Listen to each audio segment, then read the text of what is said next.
Members say a man gunned down in a car yesterday in Plymouth was shielding his 8-month-old baby from the gunfire.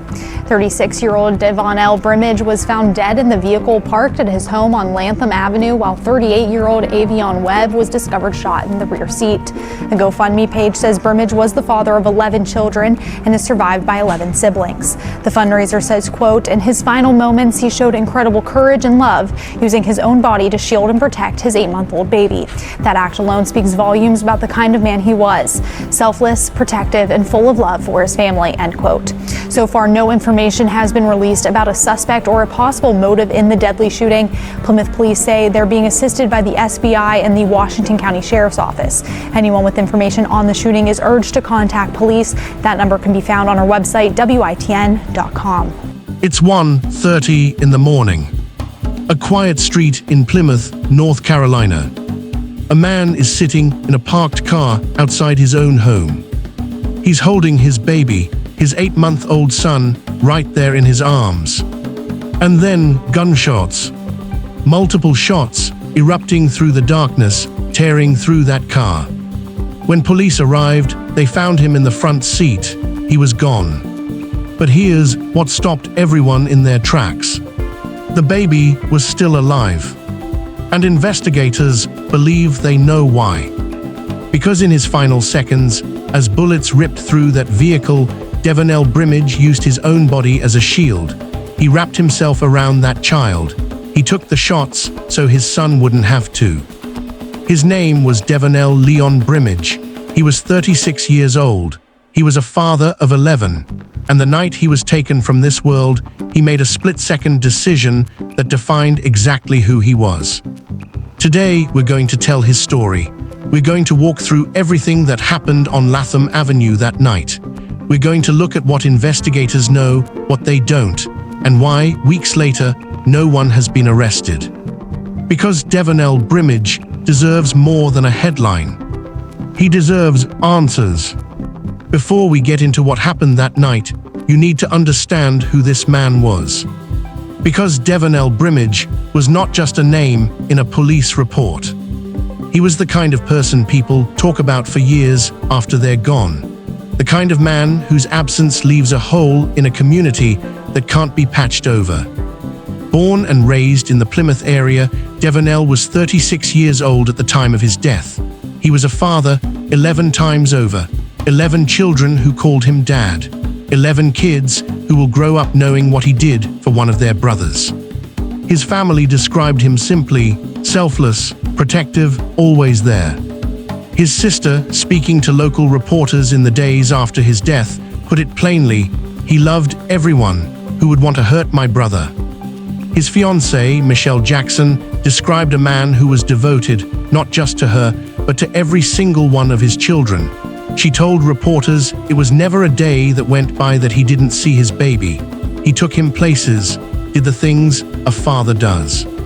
He was trying to build something, a family, a life, a home. He lived on Lantham Avenue. That was his house, his street, his neighborhood. People who knew him said he would give you his last dollar, that he never turned anyone away. 11 children, a devoted partner, a family that loved him. That's who was sitting in that car at 1:30 in the morning. That's who someone decided to shoot. Let's walk through what we know about that night, step by step. It's the early hours of Thursday, April 2nd, 2026, just before 1:34 in the morning. The 100 block of Lantham Avenue in Plymouth, North Carolina, a residential street, houses, driveways, the kind of place where nothing is supposed to happen at this hour. Devonelle is in a parked vehicle right there in front of his own home. He's not alone. In the back seat is 38-year-old Avion Webb, and in Devonelle's arms, his 8-month-old baby boy. We don't know exactly what they were talking about, what was playing on the radio, whether there was any warning at all. What we do know is that without warning, gunfire erupted. Multiple shots into that parked car on a residential street in the middle of the night. When Plymouth police arrived on scene, they found Devonelle Brimage slumped in the front of the vehicle. Multiple gunshot wounds, unresponsive. he was pronounced dead at the scene. In the back seat, Devonelle Webb, also shot, alive but critically wounded. He was rushed to Washington Regional Medical Center and later transferred to ECU Health Medical Center for more specialized care. And then there was the baby, 8 months old, found inside the same vehicle that had just been shot up. He was alive, treated for non-life-threatening injuries, and later released from the hospital. Plymouth Police Chief Louis Banks confirmed to reporters what the mother had told investigators. Devonelle was holding that baby when the shots rang out. He was holding his son, and when the bullets came, he didn't let go, he covered him. Think about that for a second. In the most terrifying fraction of a second, no time to think, no time to plan, a man's instinct was to protect his child, at the cost of his own life. Plymouth police immediately called in reinforcements, the State Bureau of Investigation, the Washington County Sheriff's Office. This was not a scene they were going to handle alone. The question now was, who did this and why? This is the part of the story that haunts the people who knew Devonelle Brimage. Because right now, as of this video, no suspect has been publicly named, no motive has been officially confirmed, no one has been arrested. And for a family already torn apart by grief, that silence is its own kind of torture. So let's talk about what we do know and what the questions actually are. First, the location. This happened in Devonelle's own driveway, in front of his house, on his street. If this was random, if someone just happened to fire into that car, they chose a parked vehicle outside a man's own home at 1:30 in the morning. That's not a robbery gone wrong. That's not a stray bullet from a fight down the block. That is, at minimum, targeted violence. Someone knew where to go. Law enforcement hasn't confirmed whether this was a targeted attack or whether Devonelle was the intended victim. Officially, motive remains unknown. But that question, was he the target, is one that investigators will be asking very carefully. The second person in that car, 38-year-old Devonelle Webb, survived. He was shot in the back seat. His condition at the time of this recording has not been publicly disclosed. Was he also targeted? Was he a witness? Was he a reason someone came to that car? These are the questions that detectives with the Plymouth Police Department, the SBI, and the Washington County Sheriff's Office are working through right now. Here's what we can piece together from reporting and family statements. Devonelle had no known enemies. His family is emphatic about this. Over and over, they say the same thing. He was a man who loved people, who helped people, who had no beef with anyone. His sister said it to reporters directly. He loved everyone. That kind of statement from a grieving family is sometimes filtered through love, but it's also a data point. If the people closest to him can't identify a reason someone would want him dead, that matters. Could this have been mistaken identity? Could it have been someone connected to Webb rather than Devonelle? Could there be something from the past that no one is talking about publicly? Right now, we genuinely don't know. What we do know is this: someone loaded a weapon, drove to that street, pulled up to that car and fired. That required planning, or at minimum, deliberate action. And somewhere in Plymouth, or somewhere nearby, there is a person who knows exactly what happened and why. Plymouth police have made one thing very clear: they want to hear from the public. If you were in the area of the 100 block of Latham Avenue in the early hours of April 2nd, 2026, if you saw a car, heard something, noticed anything unusual, investigators are asking you to call the Plymouth Police Department directly. Because right now, that tip could be the thing that changes everything. We'll put the number on screen at the end of this video. Please share it. Now here's where things take on an even heavier weight. Because this story didn't stay local for long. By April 9th, a week after the shooting, this case had gone national. Multiple major news outlets picked it up, not because of the violence alone, but because of what Devonelle did with that baby. And here's the thing about that detail: The more people learn about it, the more it cuts through. In the GoFundMe launched for Devonelle's funeral expenses, the family wrote, "In his final moments, he showed incredible courage and love, using his own body to shield and protect his 8-month-old baby. That act alone speaks volumes about the kind of man he was." That's not a PR line. That's a family trying to make the world understand who they lost.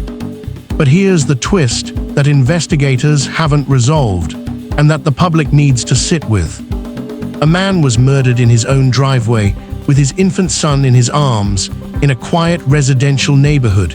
And as of this recording, weeks later, not a single suspect has been named, no arrest, no motive confirmed, no public break in the case. That silence is unusual and troubling. The SBI's involvement suggests this is being taken seriously at the state level. These are not small-town resources working this alone, and yet the case remains cold in the public eye. Which raises a question investigators and community members are quietly wrestling with. Is someone protecting the shooter? In tight-knit communities, witnesses sometimes stay silent out of fear, out of loyalty, out of distrust of law enforcement.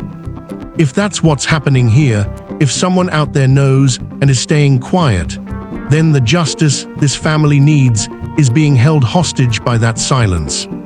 And a father of 11 children remains unavenged. So where does this case stand right now? As of April 15, 2026, the day this video was published, here is what we know. Devonelle Brimage is dead. He was 36 years old. His 8-month-old son is alive because of him. Avion Webb, 38, survived the shooting. His current condition has not been publicly disclosed. Plymouth Police, the SBI, and the Washington County Sheriff's Office are all involved in the investigation. No arrests have been made, no suspect has been named publicly, no motive has been confirmed. The family has asked for help identifying the killer. They want justice, they want closure, and most of all, they want Devonelle's 11 children to one day have an answer for what happened to their father. A GoFundMe campaign is active to cover his funeral costs. The link is in the description below. If you can give, give. If you can share it, share it. And then there's the tip line. Plymouth Police Department, 252-793-4680. That's the number. It takes 30 seconds to make a call. And if you were anywhere near the 100 block of Latham Avenue in Plymouth on the night of April 2nd, if you saw a car that didn't belong, heard something unusual, or if you've heard anything in the days since, please call that number. You could be the missing piece. Think about Michelle Jackson, Devonelle's fiancée, waking up every day without him. Think about his 11 children growing up with a hole in their lives where their father should be. Think about that 8-month-old boy who one day will be old enough to be told this story, to understand what his father did for him in those final seconds. He will grow up, he will go to school, he will have birthdays and graduations and milestones, all of it because of one man's instinct to protect him. That child is alive because of love. The least we can do is make sure that love doesn't go unanswered. If you're watching this from Plymouth, from North Carolina, from anywhere, share this video. Tag someone who knows something, put pressure on this case, keep Devonelle's name in the conversation. Because cold cases don't get solved by investigators alone. They get solved when communities refuse to forget. He came into this world as a son, he left as a shield. Devonelle Brimage, a father who gave everything, including his last breath, for the child in his arms. May he rest in the peace he always gave to others.